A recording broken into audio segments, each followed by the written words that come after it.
కాలం ఒక ప్రవాహం. నిన్నటి అల ఈరోజు ఉండదు, నేటి సూర్యుడు రేపటికి మిగలడు. ప్రకృతి ఒడిలో ప్రతి క్షణం ఒక కొత్త పాఠం.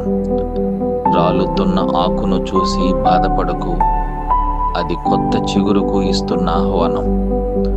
ముగుస్తున్న చీకటిని చూసి భయపడకు, అది ఉదయిస్తున్న వెలుగుకు తొలి అడుగు.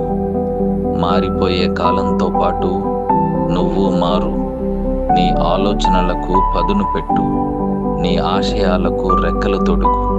స్థిరంగా ఉండటం అంటే ఆగిపోవటం కాదు, సవాళ్లను ఎదుర్కొంటూ సాగిపోవటమే మార్పు.